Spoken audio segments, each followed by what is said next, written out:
അനുഭവ സമ്പത്ത് കൊണ്ടും പരിചയം കൊണ്ടും എന്നേക്കാൾ മുതിർന്ന എല്ലാവർക്കും കക്ഷി രാഷ്ട്രീയ ഭേദമന്യേ എൻ്റെ ആദരവ് ഞാൻ ആദ്യം അറിയിക്കുന്നു. കേരളത്തിലെ ഉത്സവപ്പറമ്പുകളിലെയും പള്ളിപ്പറമ്പുകളിലെയും പിന്നീട് ലോകമെങ്ങാടും മലയാളികളുള്ള സ്ഥലങ്ങളിലെല്ലാം ഓഡിറ്റോറിയങ്ങളിലേക്ക് മൈക്കുകളിലൂടെ സംസാരിച്ച എനിക്ക് ഇന്ന് ജനങ്ങളുടെ ശബ്ദമായി ഈ നിയമസഭയിലെ മൈക്കിലൂടെ സംസാരിക്കാൻ അവസരം തന്ന പാലക്കാടുള്ള ജനങ്ങൾക്ക്, ആ ജനങ്ങളുടെ ഇടയിലേക്ക് എന്നെ പറഞ്ഞുവിട്ട പാർട്ടിക്ക്, നേതൃത്വത്തിന്, മുന്നണിക്ക് എല്ലാവർക്കും നന്ദി പറയാൻ ഞാൻ ഈ അവസരം ഉപയോഗിക്കുകയാണ്. സാർ, നന്ദി. പണം കൊടുത്ത് വിജയിക്കാനാകില്ല എന്ന് അരിയാഹാരം കഴിക്കുന്ന പാലക്കാടുകാർ തെളിയിച്ച ഒരു വിജയമായിരുന്നു ഈ വിജയം. അരിയാഹാരം കഴിക്കുന്ന മലയാളി എന്ന പ്രയോഗം നമ്മൾ പലപ്പോഴും ഉപയോഗിക്കുന്നുണ്ടെങ്കിലും മലയാളിയെ ഇത്രയധികം അരി ഉൽപ്പാദിപ്പിക്കുന്ന സ്ഥലമായ പാലക്കാടുള്ള നെല്ല് കർഷകർ അനുഭവിക്കുന്ന പ്രശ്നങ്ങളെക്കുറിച്ച് എനിക്ക് മുമ്പ് ശ്രീ വി ടി ബൽറാമും സുമേഷും ഒക്കെ സംസാരിച്ചതുകൊണ്ട് ഒരിക്കൽ കൂടി ആവർത്തിച്ച് ഞാൻ സമയത്തെ അപഹരിക്കുന്നില്ല. എങ്കിലും ഈ ബജറ്റിൽ സാർ, ഈ നെല്ല് കർഷകരുടെ പ്രശ്നങ്ങൾക്ക് ഒരു സീസണൽ പ്രശ്നമല്ലാതെ ഒരു ശാശ്വത പരിഹാരം കാണുമെന്നൊരു വാക്കുണ്ടായിരുന്നു എന്നത് പാലക്കാടുള്ള ആളുകളെല്ലാം ഏറെ പ്രതീക്ഷയോടെയാണ് കാണുന്നത്. അത് വലിയ സന്തോഷം. ഒപ്പം കലാമേഖലയിൽ നിന്നും വന്ന ഒരാളെന്ന നിലയിൽ ചലച്ചിത്ര മേഖലയ്ക്ക് വ്യവസായ സ്ഥാനം, ടൂറിസത്തിന് ചലച്ചിത്രത്തിന് നൽകിയ വ്യവസായിക സ്ഥാനം വ്യവസായമായി പ്രഖ്യാപിച്ചതും അതിന് തന്ന ഒരുപാട് കാര്യങ്ങൾ ഞാൻ ഈ സമയം നന്ദി പറയാൻ കൂടി ആഗ്രഹിക്കുകയാണ്. ഒപ്പം എൻ്റെ ഗുരുനാഥൻ കൂടിയായ സലീമേട്ടന് 1 കോടി രൂപയുടെ ഒരു സ്മാരകം പണിയും എന്ന് പറഞ്ഞു. പക്ഷേ പലർക്കും സാമൂഹ്യ മാധ്യമങ്ങളിൽ പെട്ടെന്ന് ഈ സ്മാരകം എന്നുള്ള വാക്ക് കേൾക്കുമ്പോൾ പ്രതിമ എന്നുള്ള രീതിയിലാണ് ഓർമ്മ വരുന്നത്. അതുകൊണ്ട് ഇതിൻ്റെ ആവശ്യകത എന്തെന്ന് പലരും ചോദിക്കുന്നുണ്ട്. അത് ജനോപകാരപ്രദമായ എന്തെങ്കിലും ഒരു കാര്യമായിരിക്കുമെന്നുള്ളത് നമുക്ക് വൈകാതെ തന്നെ പ്രഖ്യാപിക്കാൻ കഴിഞ്ഞാൽ സാമൂഹ്യ മാധ്യമങ്ങളിലെ ഈ തെറ്റിദ്ധാരണ നമുക്ക് മാറ്റാൻ കഴിയും. ജനങ്ങൾ നമുക്ക് തരുന്നത് അധികാരമല്ല, ഉത്തരവാദിത്വമാണെന്നുള്ള വലിയ ബോധ്യം നമുക്ക് ഓരോരുത്തർക്കുമുണ്ട്. കാരണം ആ ഉത്തരവാദിത്തം പലതിനെയും ചെറുക്കുന്നതിനാണ്. ഈ വർഗീയത എന്ന് പറയുന്ന വാക്ക്, ഇപ്പോൾ വർഗീയതയെ ചെറുക്കാൻ വേണ്ടി നമ്മൾ നിൽക്കുന്നു പറയുമ്പോഴും ഈ വർഗീയത എന്ന് പറയുന്ന വാക്ക് പലപ്പോഴും മതവുമായി മാത്രം ബന്ധപ്പെട്ട് നിൽക്കുന്ന ഒരു വാക്കല്ല. അതിന് രാഷ്ട്രീയ വർഗീയത എന്ന് പറയുന്ന ഒരു സ്ഥലം അല്ലെങ്കിൽ ഒരു വർഗത്തെ സംബന്ധിക്കുന്ന വാക്കാണ്. ഏതെങ്കിലും ഒരു രാഷ്ട്രീയ പാർട്ടിയാണെങ്കിലും അത് മറ്റെല്ലാവരും എതിർക്കപ്പെടേണ്ടതാണെന്നും മറ്റെല്ലാം ഇല്ലായ്മ ചെയ്യപ്പെടേണ്ടതാണെന്നും മറ്റാരും ശരിയല്ലെന്നും നമ്മൾ മാത്രമാണ് ശരിയെന്ന് വിശ്വസിക്കുന്നതും ഒരു വർഗീയത തന്നെയാണ്. ഞാനിപ്പോൾ പറഞ്ഞില്ലെങ്കിലും പിന്നീട് അവർ തന്നെ കണ്ടെത്തിയ ഇത്തവണത്തെ, ഞാൻ തന്നെ ആദ്യം കണ്ടപ്പോൾ അയ്യോ ഇത് കൊള്ളൂലല്ലോ എന്ന് വിചാരിച്ചതായിരുന്നു ഈ LDF അല്ലാതെ മറ്റാരുണ്ട് എന്ന് പറയുന്ന ഇവരുടെ ഒരു ക്യാപ്ഷൻ എന്ന് പറയുന്നത്. മറ്റാരെയും ഉൾക്കൊള്ളുക എന്ന് പറയുന്നത് അത്ര എളുപ്പമല്ല ഇവരെ സംബന്ധിച്ചിടത്തോളം.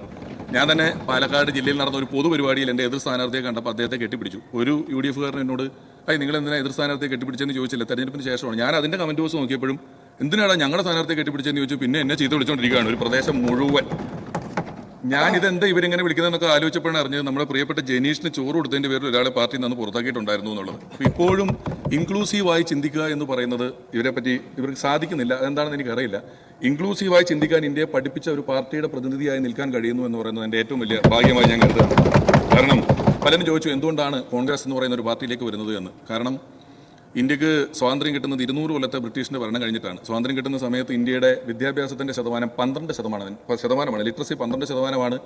മനുഷ്യൻ്റെ ശരാശരി ആയുസ്, ഇന്ത്യക്കാരൻ്റെ ആയുസ് 35 വയസ്സാണ്. കമ്മ്യൂണിക്കേഷൻ യാതൊരുവിധ മാർഗ്ഗങ്ങളുമില്ല. റേഡിയോ പോലും ഒരു ഗ്രാമങ്ങളിലില്ല. ഭാഷയില്ല, വിദ്യാഭ്യാസമില്ല. മലേറിയയും കോളറയും പോലെയുള്ള വലിയ വലിയ അസുഖങ്ങൾ പിടിച്ചിരിക്കുന്നു. ആ സമയത്ത് ഇന്ത്യയുടെ ഏറ്റവും പ്രാധാന്യം അറിയിക്കുന്ന ലക്ഷ്യം റോഡുകളോ പാലങ്ങളോ ഒന്നും ആയിരുന്നില്ല. ഇന്ത്യ അത്ര വാഹനങ്ങളുമില്ല. ഇന്ത്യയെ നിവർത്തി നിർത്തുക, നേരെ നിൽക്കുക, നട്ടൽ നിവർത്തി നിൽക്കാൻ പഠിപ്പിക്കുക എന്നുള്ളായിരുന്നു. അങ്ങനെ ഒരു ഉദ്യമം ഏറ്റെടുത്ത് 10-50 വർഷം കൊണ്ട് ഇന്ത്യയെ ഹരിത വിപ്ലവത്തിലൂടെയും വ്യാവസായിക വിപ്ലവത്തിലൂടെയും പഞ്ചവത്സര പദ്ധതികളിലൂടെയും നിവർത്തിയ ഒരു പ്രസ്ഥാനം. അങ്ങനെ നിൽക്കാൻ പഠിച്ചപ്പോഴാണ് BJP അധികാരത്തിലെത്തുന്നത്. BJPക്ക് അധികാരത്തിലെത്തുമ്പോൾ കയ്യിൽ മൊബൈൽ ഫോണുമായിട്ടുള്ള ഇന്ത്യക്കാരെയാണ് കിട്ടിയിട്ടുള്ളത്. 200 വർഷം ബ്രിട്ടീഷ് ഭരിച്ച ഇന്ത്യ കോൺഗ്രസിനും 54 വർഷം കോൺഗ്രസ് ഭരിച്ച ഇന്ത്യ BJPക്കും കിട്ടിയതുകൊണ്ടാണ് ഇപ്പോൾ 10 കൊല്ലത്തിന് മുമ്പ് എന്താണ് ഇവരുണ്ടാക്കിയതെന്നുള്ള ഒരു ചോദ്യം എപ്പോഴും കാണാൻ സാധിക്കുന്നത്.